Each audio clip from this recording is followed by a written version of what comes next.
우리 지난주부터 24과 실제 전도와 태신자라는 제목으로 우리 같이 말씀을 상고하고 있습니다.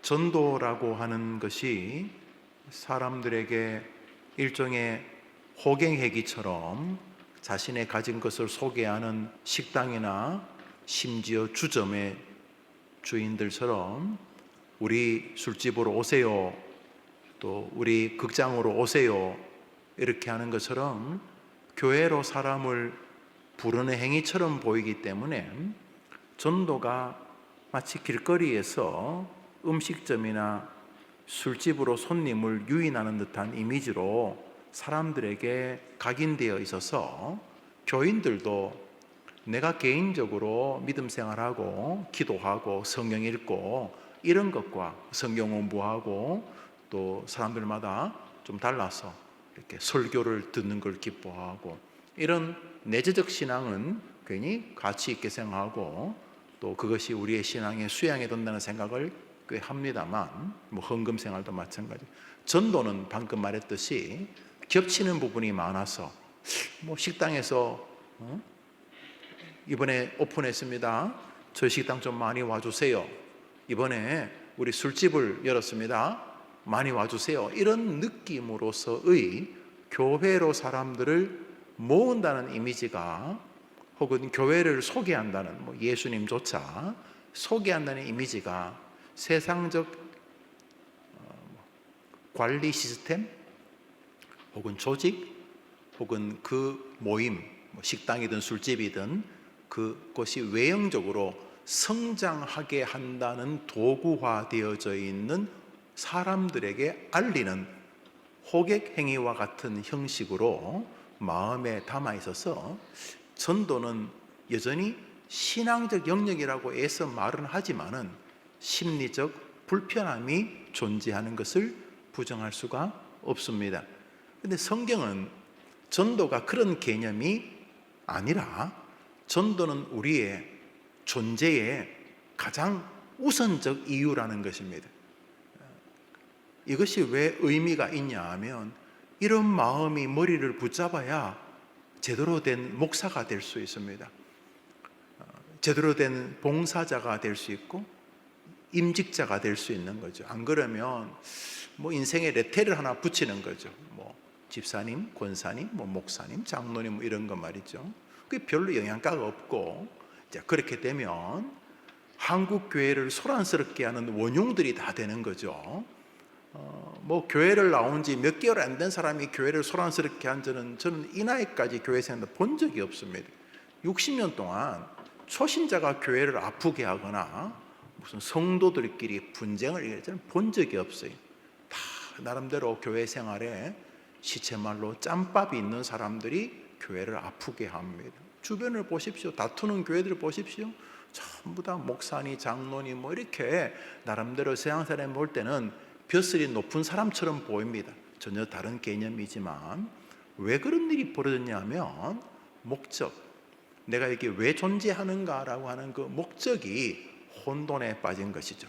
목적, 영적인 은혜를 받는다, 좋은 일이죠. 교회 와서 은혜 받는 거 좋은 일이죠. 그래서 교인들에게 은혜를 끼치려고 교회의 지도자들이 애를 써야 되죠. 설교도 들을만 해야 되고 프로그램도 꽤 갖춰져야 되는 건 맞죠. 또 대도 않는 꽁 잡는 게 매라는 방식보다는 교리적 절차가 좀 정돈되는 게 좋지요. 그러나 그것은 여전히 핵심이 아닙니다. 하나님께서 우리를 은혜 받으라고 교회를 보내신 게 아니기 때문에. 그래서 많은 교회가 은혜 받겠다고 하니까 자꾸 문제가 생기는 거죠. 은혜 받겠다. 안 받겠다는 것보다는 좋습니다만, 교회는 은혜 받으라고 세운 것이 아니고 하나님께서 숙제를 맡겨서 세운 것이죠. 주님이 무슨 숙제를 맡겼는가? 한번 답시다. 너희는 온 천하에 다니며 만민에게 복음을 전파하라. 그 첫 번째 만민이 여러분 자신입니다. 여러분 자신. 여러분 사람이잖아요. 여러분 자신에게 복음을 전하고, 두 번째로 만나는 만민은 보편적으로 가족입니다. 우리 가운데 아무도 박역거세를 따르지 않아요. 우리 아래서 깨어난 사람 없잖아요. 우리 다 가족이라고 하는 그 관계를 통해 존재합니다. 엄마나 아빠가 존재했다는 것이, 여러분이 있다는 것은 엄마나 아빠가 존재했다는 것이고, 뭐 여러분이 태어날 때 두 분이 교통사고로 돌아가셨어도 할아버지, 할머니, 고모, 이모, 숙모라고 하는 그건 원튼 원치 않든 하나님께서 만들어 놓은 태생적이고 근원적인 조직의 일환이에요. 여러분, 조직의 일환. 그 조직이 가족이죠. 가족. 그래서 여러분이 뭐 기분이 좋든 나쁘든 가족이라고 하는 것이 존재의 이유가 되는 거죠. 왜냐하면 우리는 존재하지 않으니까, 그 단체가 없으면. 그래서 1차적으로 내 자신과 가족들이죠. 자, 예수 믿는 사람이라면 바운더리 안에 기독교인들이 뭐죠? 형제 자매라고 부르죠. 가족이죠. 더 넓혀서 복음 전파의 대상인 온 세상 사람들이 결국 만민이죠. 결국은 나와 가족과 교인들과 세상의 모든 사람들 사이에 우리 땅에 보내셨는데, 왜 보내셨느냐는, 왜 은혜 받으라고 보내셨느냐, 그렇게 말하고 싶죠. 근데 아니에요. 은혜 받는 것은 중요한데 무엇 때문에 은혜를 받게 하시는 거예요? 우리를 무엇 때문에 은혜를 받게 하시는 거예요? 당신이 하늘에서 그냥 우리를 가지고 계시면 될 텐데, 우리가 다 복중이라는 말, 하나님 생각 중에, 복중이라는 말은 하나님의 계획 안에 우리가 있었다는 거예요.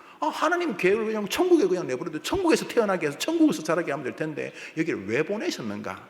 그래서 막 오만 잡동사니 이야기를 다 갖다 붙여도 그리스도인은 우리가 여기 존재할 이유가 천국이라고 하는 워낙 탁월한 지역과 공간 때문에 의미를 어떻게든 갖다 붙일 수가 없어요. 왜냐하면 여전히 그게 더 좋으니까. 뭐 이쪽에서 은혜 받는 게 나쁜 건 아닌데 천국에서 받는 게 훨씬 더 나으니까. 이쪽에서 자아성취, 뭐 한번 사람이 태어났으면 이름을 남겨야지 좋은데, 여기 이름 남겨서 뭐 해요? 하늘에서 남기면 더 좋지. 여기 뭐 부귀영화를 한번 뭐 다 좋은데, 천국은 우리가 꿈꾸는 부귀영화가 쓰레기잖아요. 쓰레기. 저 황금길 들어가서 노래 불러봐요. 시작. 못 부르지. 천국의 길거리가 뭐라고요? 황금길. 우리 뭐 부모 자식 뭐 그 폐륜적인 범죄도 그 다 돈 때문에 벌어졌대요. 천국이 뭐라? 쓰레기통도 황금이에요, 황금. 그러니까 아니 부귀영화 거기서 하지. 그래서 여러분이 이 땅에서 여러분이 존재할 이유를 막 갖다 붙여 보십시오. 뭐 별의별 이야기가 다 나오지만 하늘에서 볼 땐 다 그 러비쉬, 쓰레기.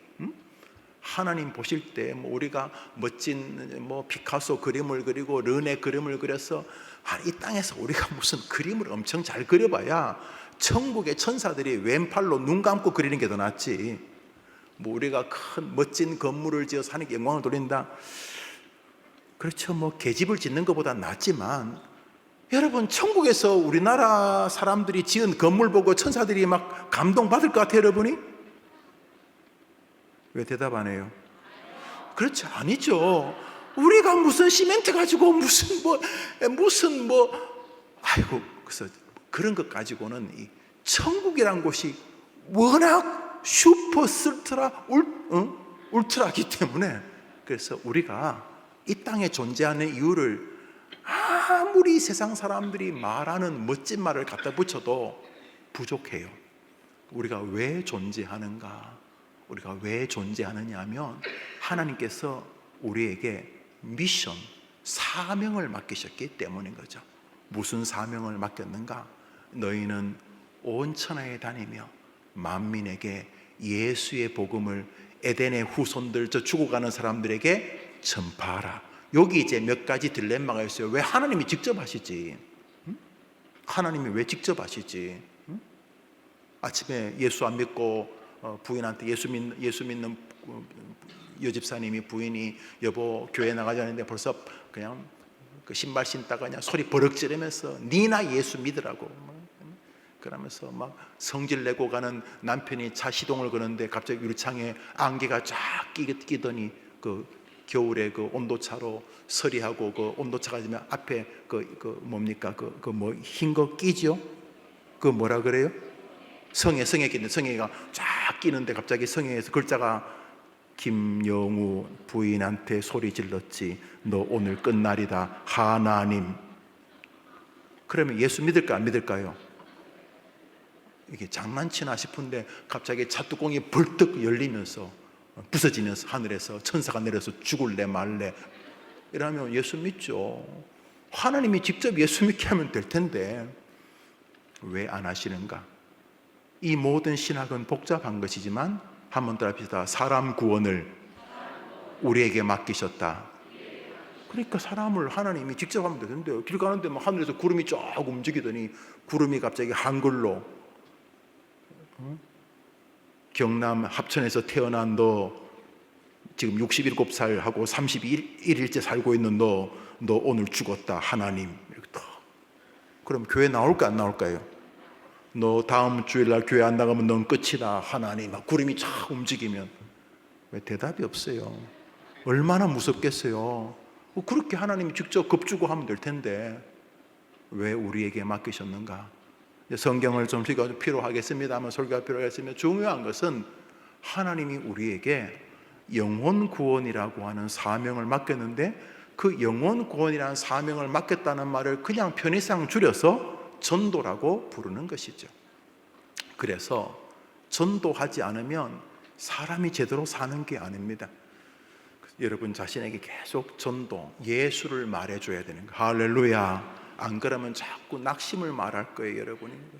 예수를 말하는 게 사명인데 예수를 말하는 숙제를 안 하니까 계속 뭐 돈 걱정, 늙음이 어떻고 뭐 병이 어떻고 계속 자기를 마취하겠죠. 원래 내 영혼에게 복음을 증거해야지. 그게 주님이 내게 준 사명인데 그거 안 하니까 계속 뭘 먹을까, 무엇을 입을까, 뭐 저 인간은 어떻고 계속 끊임없이 그러겠죠. 그 다음에 가족들에게 예수를 증거해야 되는데 그거 안 하니까 늘 잔소리나 하고 뭐 그러겠죠.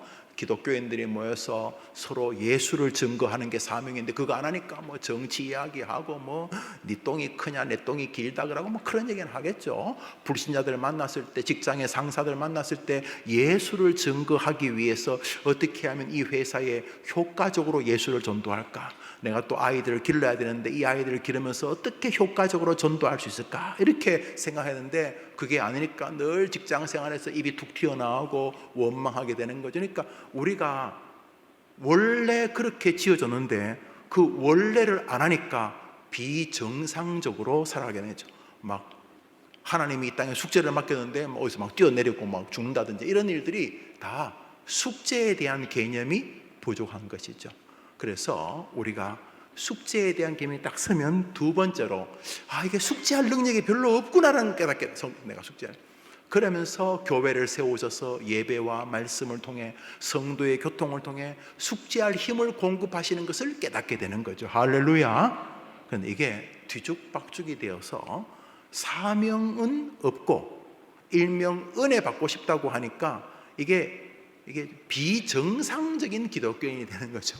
그래서 막 설교 쇼핑하러 다니고 뭐 목사들 책임은 없는 건 아니지만 그러니까 이 사명은 안 하고 계속 앉아가지고 저 목사 설교 76점, 저 사람은 82점, 저 목사는 지난주는 70점인데 오늘은 60점 이러면서 나도 다 해봤어요. 그 숙제에 대한 개념이 부족하니까 죽을 날만 기다리거나 남들 하는 것처럼 못하면 죽으려고. 그래서 평생 삶이 남들이 많은 가는 길을 따라가지 않으면 뒤처진다고 하는 착각에 빠져 사는 거죠. 우리는 우리의 길이 존재하는 거죠. 그것이 바로 사명이라는 거죠. 그래서 여러분 자신에게 먼저 예수를 자꾸 전하지 않으면 병들어요, 여러분. 그렇게 자꾸 여러분이 남 전도할 생각하지 말고 먼저 여러분 전도, 여러분 전도라는 게 예수를 땅 끝까지 이르러 내 증인이 그 예수가 얼마나 뭐 예수 믿어봐야 헛일이야. 예수 별 볼 일 없어. 그게 무슨 증인이에요? 예수 탁월해. 예수 살아계셔. 예수 안에 길이 있어. 이게 증인 아니에요. 예수의 증인, 내 증인 예수. 여러분에게 예수를 전해줘. 예수. 할렐루야. 그래, 여러분 사랑하는 사람들에게 예수님을 증거. 여러분이 불신자들에게 예수님을 증거하려고 하는 그 어느 메커니즘에 여러분의 행동 거지의 변화가 있고 여러분이 숙제를 잘 감당하지 못할 사람이라는 사실을 깨닫게 되고 내가 참 능력이 없는 인간을 깨닫게 되고 내 성경 지식이나 지혜나 인격이나 내가 다 개차반이구나. 그래서 비로소 말씀과 설교 앞에 기도 앞에 서게 되고 자기를 점검하게. 이게 바른 선순환인데 전도를 빼놓고 인생을 살아가니까 이게 뭐 목사는 설교하는 것만 좋아하고, 뭐 좀 표현이 그렇지만 로이 존스 표현을 보면 강당꾼이 되고, 이 사람 딴 거 안 해고 설교하고 그거 재밌어요. 또 성도들은 교회 일하러 교회. 뭐 교회 일도 전도긴 전도인데 위험하기 짝이 없죠. 그래서 영혼 구원에 늘 마음이 있으면 누가 뭐래도 여러분의 영혼은 하늘나라까지 건강하게 될 줄 믿음하면 아멘 해보십시오. 자, 이제 성경 말씀이 있습니다. 오늘 성경 본문 베드로전서 2장 9절입니다. 시작. 그러나 너희는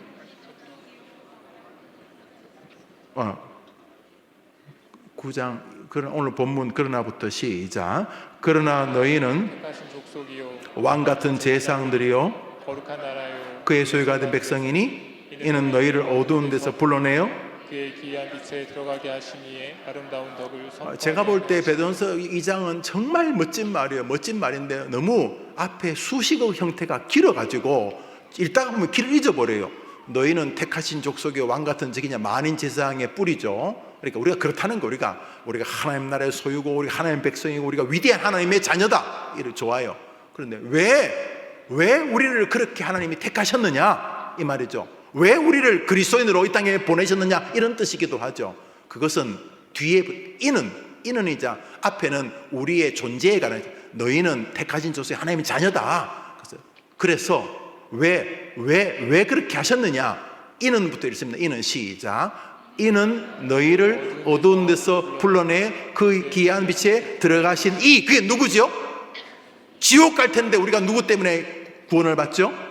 그러니까 우리가 아름다운 거룩한 귀하고 영광스러운 나라, 영광의 빛, 천국, 그건 죽어서만이 아니라 이 땅에서도 거의 그냥 시체처럼 살다가 예수를 믿는 순간 삶은 하나도 안 달라졌는데 갑자기 내 안에 그리스도의 복음이 들어오자 그냥 찢고 볶는 우리 집도 귀하고 내 장애도 귀하고 그냥 예수가 내 안에 들어오자 그냥 모든 것이 감격스러워지는, 그리고 천국의 기대가 당연해질 뿐만 아니라 이 땅에서도 천국의 힘이 투영되어져 가지고 남들 같으면 벌써 이렇게 나자빠지고 불평할 텐데 희한하게 예수가 내 안에 들어오면서부터 내 안에 정말 귀한 빛, 이 천국의 이 작은 이 빛이 이렇게 비춰지는. 그러니까 그의 귀한 빛, 이는 너희를 어두운 데서 불러내 불러내 그의 귀한 빛에 들어가신 그게 누구라고요? 예수님의 시작. 예수님의 아름다운 덕을 선포하게 하는. 이게 저 본문이 참 쉬운 본문인데 앞에 너무 수식어가 길다 보니까 헷갈리는 거예요. 하나님 우리를 왜 택하셨다고요? 예수님을 선포하게 하기 위해서. 우리를 선택하신 이유가 뭐라고요? 예수님을 선포하기 위해서. 그러니까 예수님의 유언이나 수제자란 베드로의 고백이나 사도 바울의 고백, 나의 달려갈 길과 주 예수께 받은 사명 곧 하나님의 은혜의 복음을 전파하는 일을 마치려 하면 나의 생명을 조금 더 귀한 것 여기지 않겠다. 자기 인생이 복음 전파라고 말한 똑같았습니다. 예수님도 그게 유언이고 베드로와 바울도 우리가 이 땅에 존재하는 이유가 그거라는데 우리는 그렇게 안 하니까 한국교회가 약해지는 거죠. 한국교회가 뭐 약해지는 게 뭐 특별한 이유가 있어요? 복음을 전하지 않으니까 안 되는 거죠. 전할 사람이 없다고요? 지금 한국교회 주일날 예배 나온 사람이 450만 좀 된대요. 450만 500만 치자. 500만 기독교인이 매주일 교회 나온 사람이 500만인데 우리나라 5천만이 넘잖아요. 그러니까 90%가 예수님 안 믿는 거예요. 90%가 이제는. 그러니까 얼마나 전도할 세계가 많아졌어요. 그런데 우리를 하나님의 족속이요 그의 거룩한 제사장이 하나님 택한 백성으로 부르신 이유는 예수님을 선포하게 하기 위함이다. 할렐루야. 그러니까 이번에 이제 강동 지역에 소방관을 10명을 뽑는다. 소방관 10명을 왜 뽑아요?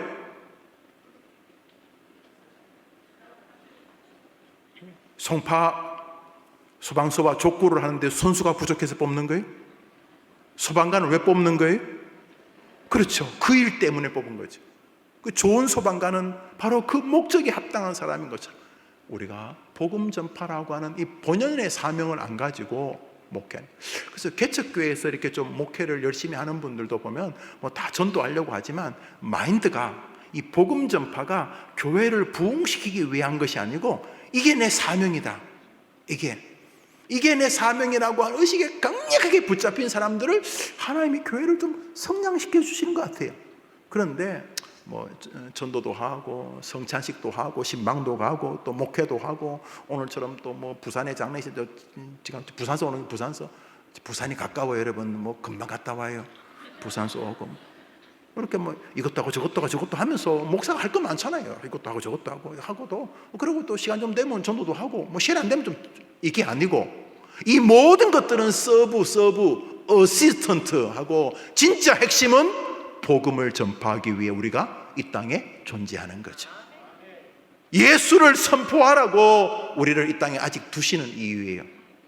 이 땅에서 좀 더 즐거운 거 만끽하라. 말이 안 돼요. 천국의 쓰레기통이 황금이라니까요. 천국의 쓰레기통이요.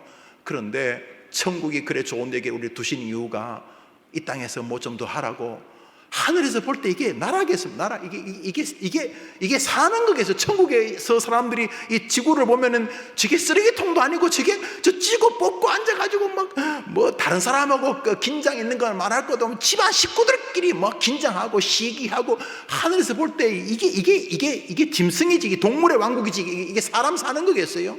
그런데도 불구하고 하나님 여기를 두시는 이유가 전도를 우리에게 맡겼기 때문인 것이죠. 전도는 이 땅에서밖에 못해요.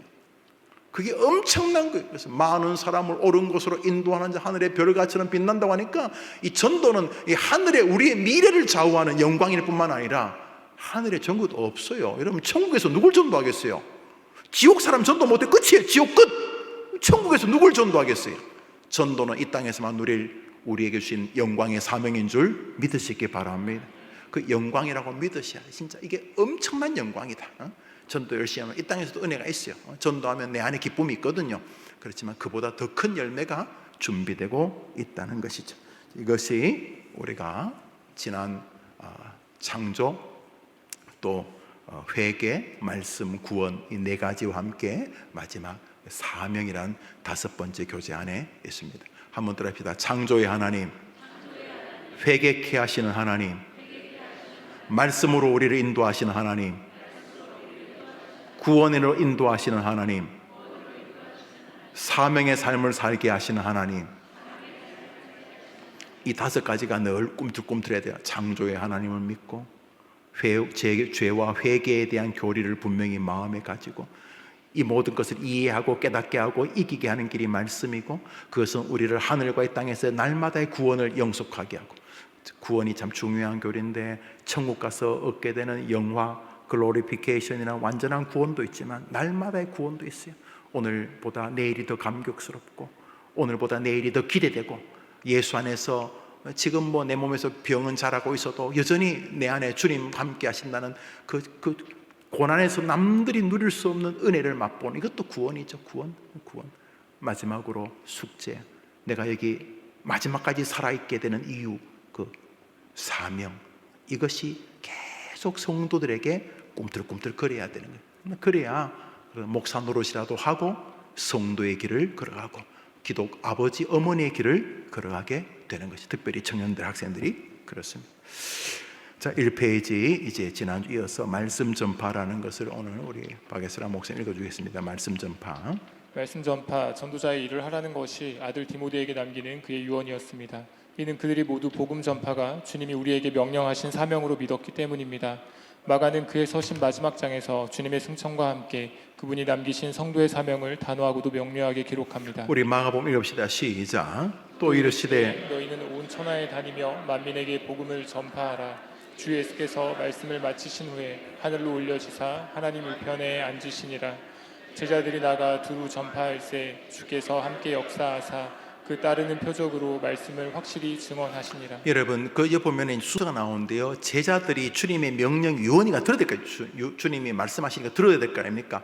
주님께서 복음을 전파하니까 나가서 복음을 전파하자 하나님께서 그 복음 전파가 좀 더 효력을 발휘하도록 성도들에게 제자들에게 능력과 은혜의 일을 더해 주셨다. 그러니까 역사로 함께 하셨다는 거. 뭐 병 낫고 이런 것도 역사지만 이렇게 맨 땅에 이 절터에 이렇게 예배당을 세워서 보다 좀 더 많은 사람들에게 예수를 전하게 하는 것도 이것도 하나님이 도와주시는 일종의 어떤 능력이고 또 하나님께서 주시는 뭐 함께 하시는 역사 아니겠습니까? 그러니까 중요한 것은 그냥 그들이 아무것도 안 하는데 역사가 일어난 게 아니라 그들이 주님의 말씀을 순종해서 나가서 복음을 전파할 때 성령께서도 그 사명을 감당하는 제자들에게 역사함으로 힘을 공급해 주셨다는 사실입니다.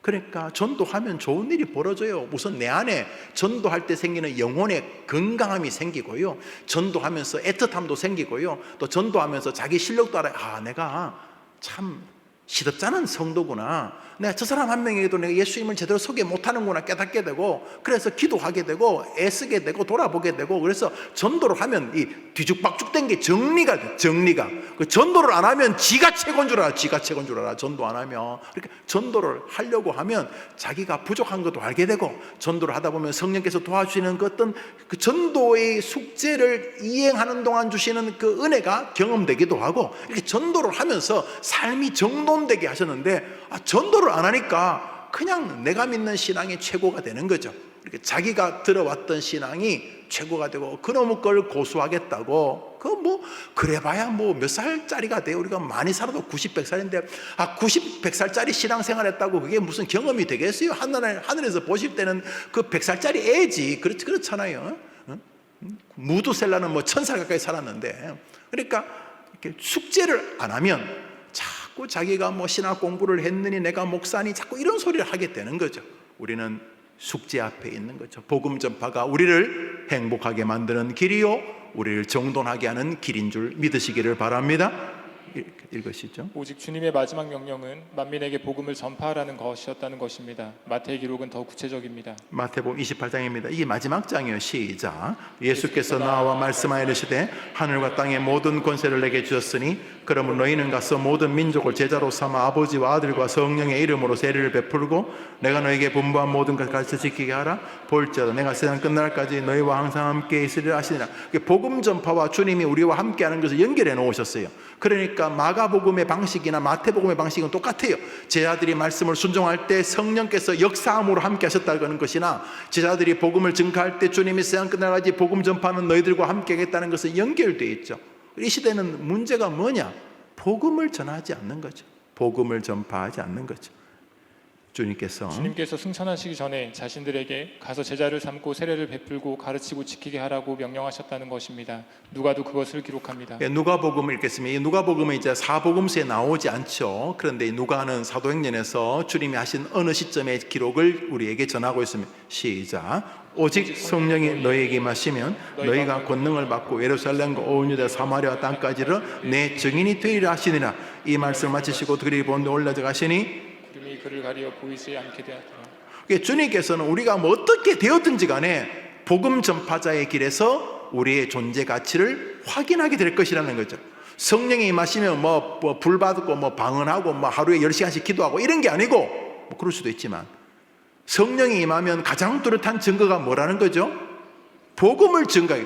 복음을 증거하는데, 복음을 증거해서 감격해서 방언도 하고, 복음을 증거하는데 자신이 복음은 증거해야 되는데 안 되는 거야. 내가 어떻게 내가 이 설교를 이따위밖에 못하지. 사람들이 설교 받으면 들으면 아멘 아멘 하면서 내가 복음을 전해야지. 그런 게 아니고 노멘 그러고 빨리 시계나 보고 빨리 안 끝나나 그러고. 그러니까 목사가 저 인간들의 믿음이 없구나가 아니라 내가 진짜 부족한 목사군, 내가 복음을 제대로 못 전하는구나 깨닫고 경비하게 되는 거죠. 이게 복음 전파가 주는 모든 면을 정돈시키는 방식이라는 거죠. 복음을 전파 안 하니까 그냥 이상한 방식들이 계속 자신의 신앙됨을 증명하는 도구가 되는 거죠.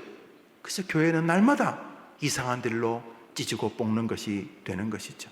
그러나 복음을 전파하려고 온 힘을 모으게 되면 그 교회는 건강한 교회가 되고, 서로 사랑하게 되고, 서로 위로하게 되고, 자기가 복음을 증거해보면서 저것이 정말 난관이고 철옹성 같다는 사실을 깨닫고 복음 전파하는 사람들을 서로 위로하고 격려하고 힘을 모으게 되는 것이 근데 복음 전파를 안 해보니까 전도가 얼마나 힘겹고 얼마나 벅차고 예수 안 믿는 자기 가족을 전도하는 게 얼마나 전쟁인지를 잘 모르니까 뭐 아무것도 아닌 것처럼 대하는 거지. 그렇지만 교인들 전체가 전도라고 하는 이 본연적 사명에 대해서 자꾸 진지해지면, 나도 연약하지만 저 사람도 연약하고, 나도 도움이 필요하지만 저 사람도 도움이 필요한 줄 알았어. 이 전도적 교회가 되어서 서로를 위로하고 서로를 격려하는데, 그저 대화가 전도와 영혼구원, 그게 원래 숙제니까 그렇게 되어질 때 하나님이 기뻐하시는 사명자의 인생을 걸어가는 줄 믿으시기를 바랍니다. 예수의 증인이 되는 것, 곧 복음 전파가 성령 충만의 증거라는 것입니다. 우리는 그렇게 믿습니다. 저기에 우리의 사명이 있습니다. 그러므로 전도는 우리의 삶에서 현실로 나타나야 할 우리가 존재하는 이유요, 사명을 맡은 그리스도인의 본분입니다. 주님은 전해야 할 대상을 정해주셨습니다. 그것은 만민 혹은 모든 민족입니다. 또한 주님은 우리가 가야 할 지역도 정해주셨습니다. 땅끝입니다. 초대교회 성도들은 그것이 자신이 이 땅에 존재하는 이유임을 분명히 알았습니다. 지금 우리 박예슬아 목사님 하시는 게 잘 들리십니까? 들리시면 됐습니다. 사도행전 15장 읽읍시다. 시작. 베드로가 일어나 말하되, 형제들아 너희도 알거니와 하나님이 이방인들로 내 입에서 복음의 말씀을 들어 믿게 하시려고 오래전부터 너희 가운데서 나를 택하시고. 베드로도 성도죠. 근데 베드로는 자기 자신을 어떻게 인식하고 있었어요? 자기는 어부였는데 하나님이 자기를 왜 선택했다고 믿어요? 베드로가 자기가 왜 존재한다고 믿고 있느냐는 거죠.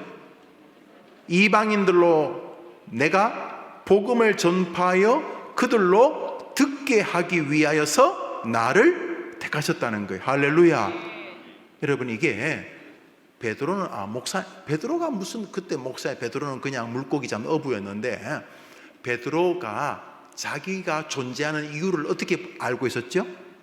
이방인들에게 복음의 말씀을 그들이 듣고 그들이 예수님을 믿게 하시려고 나를 선택하셨다는 거죠.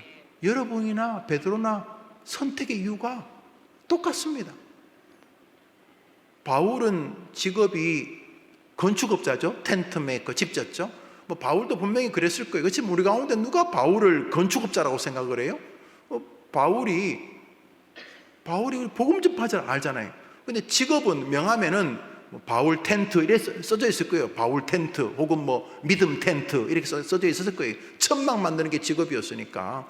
브루스길 아굴라 부부와 함께 아니면 함께 텐트 이래 되는지도 모르겠네. 해림 텐트 이렇게. 그렇지만 우리 가운데 누가 사도 바울을 텐트 업주로 생각을 해요? 마찬가지요. 그 직업이 간호사든 의사든 부동산 중개인이든 택시기사든 목사든 다 똑같은 거예요. 주님 보실 때 무슨 그 직업이 차이가 있겠어요? 주님이 보실 때 직업은 하나예요. 복음 전파자인 것이죠. 여러분과 저하고 직업이 똑같아요. 저는 강단이라고 하는 사역지에서 복음을 전파하고, 여러분은 삶에서 복음을 전파할 뿐이지 우리는 똑같은 만인 재상인 줄 믿습니다. 베드로의 고백은 사람들에게 복음을 전하게 하려고 주님이 영원 전부터 자기를 택하셨다는 것입니다. 이것은 사도들만의 삶이 아니었습니다. 초대교회 집사님이었던 빌립이 전한 것도 복음 곧 예수님이었습니다. 사도행전 8장입니다. 빌립은 안수 집사님입니다. 시작. 빌립이 입을 열어 이 글에서 시작하여 예수를 가르쳐 복음을 전하니, 빌립은 아수도에 나타나 여러 성을 지나다니며 복음을 전하고 가이사랴에 이르니라. 빌립 집사님을 교회가 안수 집사님으로 세운 것은 구제 봉사 때문이었어요. 자꾸 히브리파 남편이 히브리사 유대인들, 그때는 병도 많았으니까 또 전쟁에 나가면 죽고 해서 남편이 일찍 돌아가신 그 미망인들, 과부들이 있는데, 이상한 게 그 유대파 부인들은 남편이 유대인인 사람들은 어떻게 쌀이나 밀가루 다 받는데, 남편이 유대인이 아닌 부인들은 이상하게 바로 앞에서 딱 줄이 끊어지고 그랬다는 거예요. 자꾸 교회에 불평이 생기는데, 베드로 안드레가 이렇게 설교하기 바쁜데 그것도 못하고 하니까 우리 믿음 좋고 사람들에게 존경받는 우리 7 지사를 세우자. 스데반, 빌립 이런 사람 세워서 이제 그렇게 해서 교회를 구제하고 봉사하는 일을 하기 위해 세운 게 7 집사님이에요. 그런데 성경에 그게 안 나와요. 했겠죠, 당연히. 그거 하라고 했으니까. 그런데 이 성경에 나오는 7 집사님의 기록은 전부 다 설교자예요, 설교자. 스데반이 쌀 나눠주다가 죽은 게 아니고, 스데반이 길거리에서 예수님 증거하다 돌에 맞아 돌아가신 거고요. 빌립도 길거리에서 이디오피아 장관 만나가지고 이디오피아 장관에게 복음을 전해요. 그래서 이디오피아가요, 아프리카에서 50%가 넘어가는 기독교 나라의 국가에, 아프리카가 대부분 이슬람 국가인데 이디오피아는 50%가 기독교, 50%가 이 빌립 집사님 사용하신 거예요, 사용하신 거죠. 그러니까 아니 그 직업이 텐트를 만들든지 택시를 운전하든지 버스를 운전하든지 대통령이든 정치, 우리 직업은 다 다를 뿐이지만 하나님 보실 때 직업은 한 개예요. 복음 전파자인 거예요.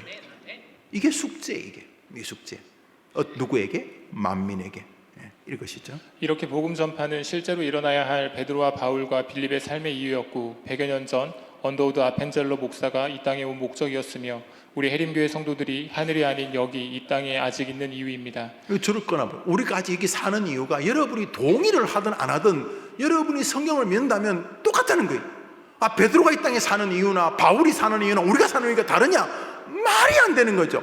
왜냐하면 베드로를 그렇게 만든 것도 성경이고 바울을 그렇게 만든 것도 성경이고 언더우드 아펜자를 그렇게 만든 것도 성경이고 하디는 토론토 국립대를 졸업한 의사인데 하디 선교사를 그렇게 만든 것, 그 하디가 이제 우리나라 1907년 부흥의 시조인데 바로 1년 전에 그 원상 기도회 하면서 그렇게 했는데, 여튼간에 또 여러분이나 저나 직업은 다 다르지만 목적은 똑같아. 목적은 복음 전파하기 위해서인 거죠. 이제는 신실했느냐 신실하지 않았느냐 둘 개만 남는 거지 우리의 사명이 달라질 리가 없는 거죠. 이것이죠. 전도는 우리가 지금 예수님을 믿을 수 있도록 우리에게 예수님을 전해준 분들에게 하나님이 맡기신 사역이었고 우리 선배들에게 주님이 맡긴 사명이 그거였고 우리를 통해 구원하시기 원하는 사람들에게 우리가 가서 해야 할 지상 최대의 사명입니다. 실제로 말입니다. 그러니까 우리 선배들에게 하나님이 맡긴 사명도 그거였고 우리에게도 맡긴 사명인 그건데 한국교회 보십시오. 전도하는가? 안 하잖아요. 60년대 70년대 안 하잖아요. 안 하는 이유가 많아요. 요즘 전도가 안 된다. 저는 이해가 돼요. 말이 돼요. 전도가 안 된다는 거 인정할게요. 그러나 전도를 안 해야 될 이유는 안 되는 거예요. 여러분, 우린 전도한다고 욕 정도 먹죠. 욕 정도 먹고 침정 뱉지만은 로마 시대는 전도하면 목을 잘라버렸어. 전도하면 죽이잖아요. 야고보 사도가 죽고 베드로도 죽이려고 감옥 가잖아요. 또 바울도 결국 로마에서 순교 목이 잘려진 걸로 알고 있고 우리나라 길손주 주기철 목사님 다 순교했잖아요. 손양호 목사님 그렇죠. 그런 것처럼 그때보다야 우리가 지금 예수 전하기 쉽죠. 그러니까 그때 예수를 안 믿는 사람들의 마음이 더 완악했겠어요? 지금이 더 완악했겠어요? 똑같죠. 그러니까 우리가 전도 안 할 이유들은 다 마귀가 만들어 준 거예요. 그럴듯하게 내가 동의해 준 것뿐이에요. 예나 지금이나 주님이 우리에게 맡긴 사명이 변할 리가 없어요. 성경이 변할 리 없잖아요. 나 전도의 대상 만민. 전도의 대상은 만민, 즉 모든 사람입니다. 박예슬아 목사님 1.5배 속도로 읽어봐요. 그런 면에서 사람을 중요하게 여기는 것이 그리스도인의 삶의 모든 영역을 지배하는 삶의 태도요 정신이어야 합니다. 사람은 그리스도인이 복음을 전해야 할 사명의 대상이요 사람을 떠나서는 주님이 우리에게 주신 지상 최대의 사명을 이뤄갈 수 없기 때문입니다. 우리 전도를 누구에게 합니까? 사람. 그러니까 여러분 사람을 소중히 개 돼지를 소중히 여기지 말고 사람을. 왜냐하면 그 사람들이 내 숙제이기 때문에. 뭘 소중히 여겨야 된다고요? 사람. 그러니까 신자든 불상관 상관없어요. 예수님을 전하라는 게 전도인데 이게 무슨 예수 믿는 사람에게는 예수님을 전하고 예수님 안 믿는 사람에게만 예수님, 그게 아니에요. 하여튼 여러분이 복음을 전해야 될 대상은 사람이기 때문에 기독교회는 하나님을 염두에 두면서 동시에 누구를 염두에 두는 종교죠? 사람. 그 십자가 하나님을 사람을, 이게 십자가. 위로 하나님, 옆으로 사람을 계속 하나님처럼 대하는 게 기독교.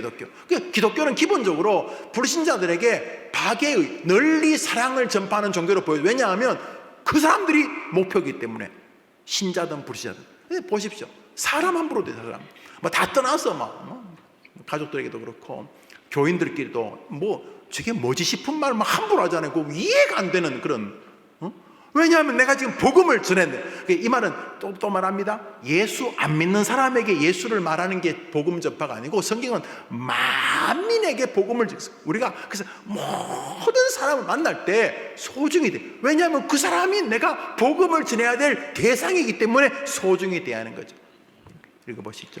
그리스도인이 가장 먼저 예수님을 전해야 할 대상은 자신이 가장 자주 만나는 사람인 바로 자기 자신입니다. 우리가 첫 번째로 복음을 전해야 될 만민이 누구라고요? 여러분이 제일 자주 만나는 사람이 누굽니까? 아침 눈 뜨자마자 깜짝 놀라는 사람 누구예요? 여러분 자신이지.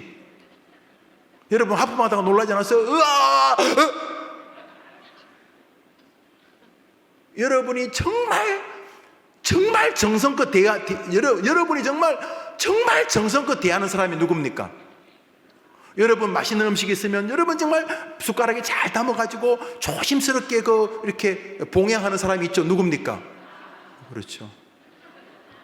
여러분이 온 힘을 다해서 아침에 일하면 이빨도 상할까봐 닦아주고 귀도 후벼주고 이게 머리도 감아주고 가급적이면 옷도 예쁘게 입히는 사람이 있죠. 누굽니까? 여러분 자신이죠. 여러분 자신. 그러니까 여러분 자신에게 여러분 자신이 개입니까? 소입니까? 사람이잖아요. 만민이 사람 자신에게 예수를 말하게 되기를 바랍니다. 안 하잖아요. 여러분 계속 자기한테 재수없어 확 죽어버릴까 계속 이런 소리.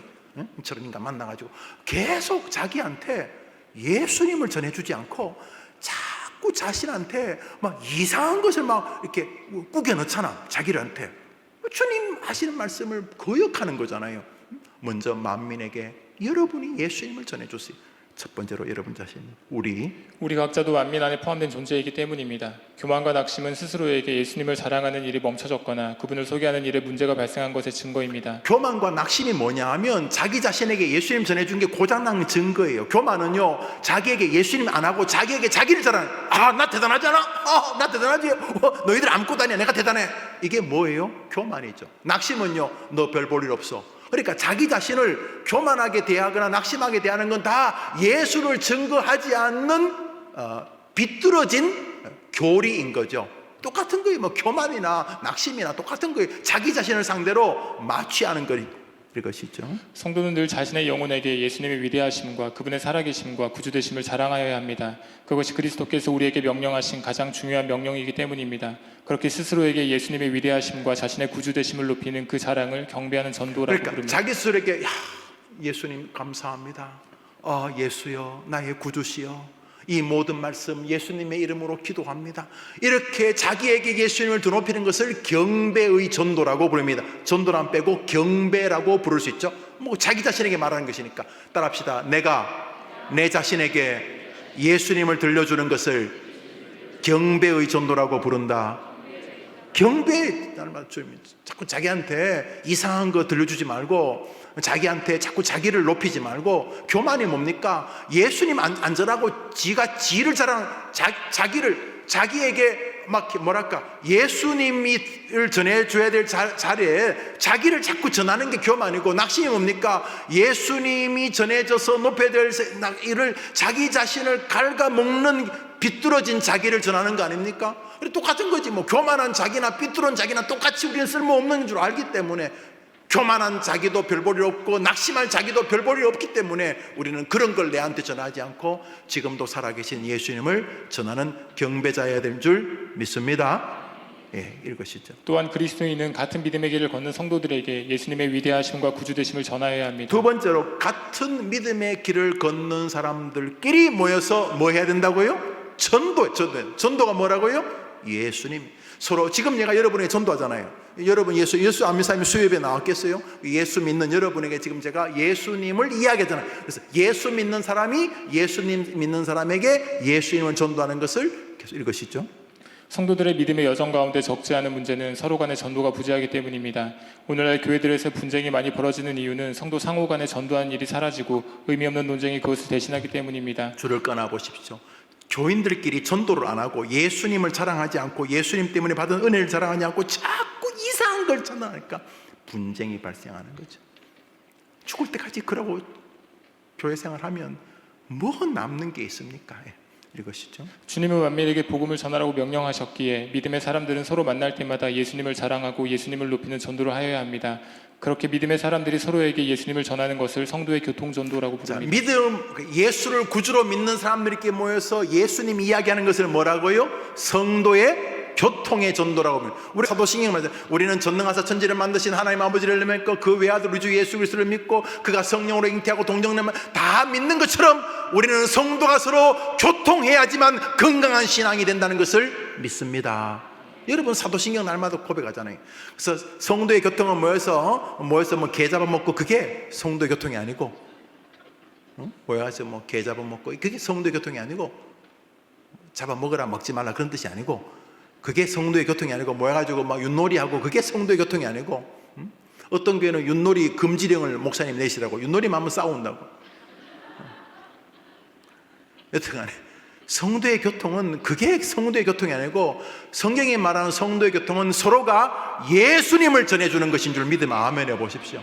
여러분, 제대로 된 교회는요, 모이면요, 말씀 은혜 나눕니다. 자기가 지난주에 날주한 거 나누고요, 예수님 때문에 감격받은 거 나누고요. 그러면서 그 설명하기 어려운데 듣는 사람도 은혜 받고 말하는 사람도 은혜 받고, 그래서 역사가 일어나게 됩니다. 할렐루야. 이게 경배의 전도라는 것은 자기가 자기에게 그리스도를 전해줄 때 벌어지는 것이고, 성도들끼리, 예수 믿는 사람들끼리 예수를 전할 때 벌어지는 것은 성도의 교통이 벌어지는 것. 이거 굉장히 중요한 것이죠. 마지막으로 그리스도인은 예수님을 믿지 않거나 알지 못하는 이들에게 예수님의 살아계심과 그분의 구원자 되심을 전파해야 하는데, 그것을 선교적 전도라고 부릅니다. 불신자에게 예수님을 전가하는 것을 뭐라고요? 선교적 전도라고 부릅니다. 그러니까 경배의 전도나 성도의 교통의 전교나 선교적 전도나 계속 똑같은 거예요. 만민에게 예수님을 증거하는 것이니까. 이것이죠. 지금도 이 땅에 교회가 존재하는 이유요, 수많은 사역자들이 땅끝까지 가는 이유입니다. 이분 선교사님들 앤드류가 왜 갔어요? 앤드류가 아프리카 놀러 갔어요? 40도 50도 되는 그 1살짜리 3살짜리 애들 데리고 왜 갔어요? 앤드류가 목사님, 저 아프리카 영혼들이 너무 지금도 가서 벌써 아프리카에서 애들 뭐 많이 모아 벌써 간 앤드류가 갖고 아프리카 애들 거기 이제 영어를 쓰니까 애들이 대부분은 또 불어권 문화인데 또 라이베리아가 또 희한하게 영어권 문화에서 앤드류가 갖고 또 비주얼이 그 빡빡이 그 깍두기 비주얼이고 하니까 애들도 신기하고 그런지 벌써 많이 모인데 뭐 사진도 보내주니까 뭐 애들 많이 모이고, 앤드류가 막 열심히 앤드류가 저한테 눌려가지고 막 좀 이렇게 약간은 그 친구가 신비적인 것도 좋아하는데, 내가 쓸데없는 짓 하지 마라. 근데 내가 아프리카에서는 마음대로 아프리카 성경이 정리가 안 된 곳에는 하나님께서 이상한 일도 하시긴 하시니까 나는 뭐 그건 잘 모르겠는데 뭐 신났어요. 뭐 영어 공부도 하고 성경 공부도 하고 뭐 열심히 막 박수 응원해주고 있어요. 할렐루야. 자, 불신자에 가서 예수님을 전하는 것을 뭐라고요? 선교적 전도. 그러나 내가 주님을 경배하는 경배적 전도나 예수 믿는 사람들이 성도의 교통의 전교나 불신자에게 복음의 선교적 전도 다 똑같은 거야. 따라합시다. 만민에게 예수를 증거하라.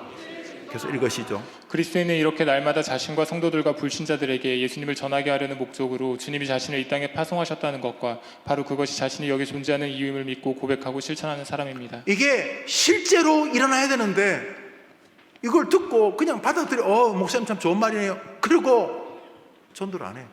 대화해보면 자기 안에 밑도 끝도 없는 냉소의 시면이 깊어.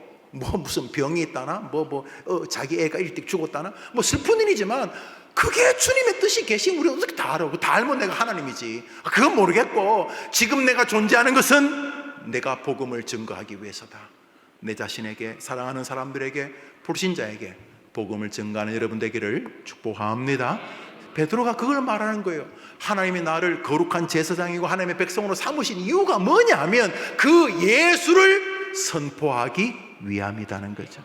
그 예수의 선포가 먼저 자기 자신입니다.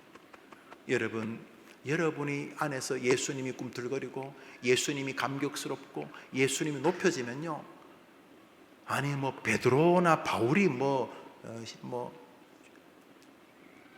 심심해서 죽은 거 아니에요. 그들도 다 죽음이 어색했겠죠. 그 사람이나 우리는 한 번도 안 해본 거잖아요. 바울이 죽기 전에 죽어봤겠어요. 그렇지만 주님의 사명이 우리가 뜨거우니까 주를 위해서 기꺼이 죽음까지도 바치셨던 것은 천국에 대한 소명이, 그리고 자신의 땅에 보내신 숙제가 너무도 아름다웠기 때문인 줄 믿습니다. 그러니까 우리는 복음을 전파해야 될 거룩한 숙제를 가지고 있는 것이죠. 자, 이것을 다음 주에는 성경적 교리적으로 내 자신에게 복음을 증거하는 것이 성경적인가? 예수 믿는 사람들끼리 복음을 증거하는 것이 성경적인가? 불신자에게 복음을 증거하는 것이 성경적인가? 그리고 그것이 어떻게 내 삶에 실제적으로 일어나는 것인가? 중요한 건 실제 백날 들어봐도 죽을 때까지 안 하는 사람과 교회 나온 지 몇 개월 안 되었지만 예수를 믿고 시작하려는 사람은 다른 세계이니까 하나님 앞에서 여러분에게 실제 은혜가 있게 되기를 축복합니다. 여러분의 성도님들이 주의 전에 오르면서 하나님께 헌금을 드렸습니다. 제가 한번 기도하고 주님까지 기도로 마치면 자유롭게 기도하시고 돌아가시기를 바랍니다. 자비로우신 주님, 목사도 성도도 다 우리가 하나님 앞에 만인 제사장이고, 우리가 이 땅에 살아있는 것은 주님께서 우리에게 숙제를 맡기셨기 때문인데, 내가 아직도 이렇게 몸이 안 좋은데도 아직까지 살아있고, 내가 아이를 기르는 것도 다 주님께서 복음 전파라는 이유 때문인 줄 기억하고, 아이를 기르면서 직장생활하면서 또 투병하면서 내가 주님께서 이 땅에 나에게 맡기신 예수를 증거하는 일에 게으르지 않는 사명자의 길에 굳게 서게 하여 주옵소서. 먼저 자기 자신에게 낙심이나 교만이나 밑도 끝도 없는 침체나 오지도 않은 불안을 자꾸 마취시키지 말고, 자기에게 예수님이 얼마나 위대한 분인지, 예수님이 어떻게 살아계시는지, 그분이 성경에서 무엇을 약속하셨는지, 그리고 그분이 나에게 무엇을 기대하는지, 얼마나 그분이 존귀한 분인지를 먼저 자기 자신에게 넉넉하게 전해지게 하여 주옵시고, 그것을 가족들에게, 같은 믿음의 동료들에게, 불신자들에게 증거하면서 어떻게 하면 보다 예수님이 맡기신 숙제, 복음 전파를 효과적으로 할 수 있을까를 고민하면서 행동거지, 직장생활, 경제생활, 모든 인간관계가 재편되어지는 건강한 성도들이 되게 하여 주옵소서. 내가 아이를 기르면서 어떻게 예수님을 전할 수 있을까? 내가 학교에서 아이들을 가르치면서 어떻게 예수를 전할 수 있을까? 내가 병원에서 환자들을 치료하면서 어떻게 예수를 전할 수 있을까? 끊임없이 내가 어떻게 내게 맡겨진 사명을 잘 감당할 수 있을까? 복음 전파자의 길에 자기를 서면서 자기의 부족함을 깨닫고 더 하나님께 매어 달리고, 다른 사람을 배우고 격려하고, 그리고 주님이 주실 상을 기대하면서 건강한 믿음의 길을 걸어가는 우리 해림의 성도들이 되게 하여 주시옵소서. 그리스도인이요 25개의 공과 24번째 시간을 맞습니다. 아버지 하나님, 우리 모든 성도들이 세상에 주는 가짜에 속지 말고 진짜 복음을 가지고 예수를 자신에게 들려주고 사람들에게 들려주는 전도자의 길에 굳게 서게 하여 주시옵소서. 너희는 온 천에 다니며 만민에게, 모든 사람에게 예수를 증거하라는 말을 기억하고 예수 증가자의 늘 서의 마음이 있게 하여 주옵시고, 그런 동료들 곁에 있게 하시고 그런 교회 성도로 살아가게 하여 주시옵소서. 수요 예배 나오며 헌금을 드린 성도들의 예물을 받으시옵소서. 기도하는 성도들의 기도에 응답해 주옵소서. 예수님의 이름으로 기도합니다. 아멘. 하늘에 계신 우리 아버지여, 이름이 거룩히 여김을 받으시옵. 나라의 마옵심 뜻이 하늘에서 이룬 것 같이 땅에서도 이루어지이다. 오늘날 우리에게 일용할 양식을 주옵시고, 우리가 우리에게 죄 지은 자를 사하여 준 것 같이 우리 죄를 사하여 주옵시고, 우리를 시험에 들게 하지 마옵시고 다만 악에서 구하옵소서. 이게 나라와 권세와 영광이 아버지께 영원히 있사옵나이다. 아멘. 기도합시다.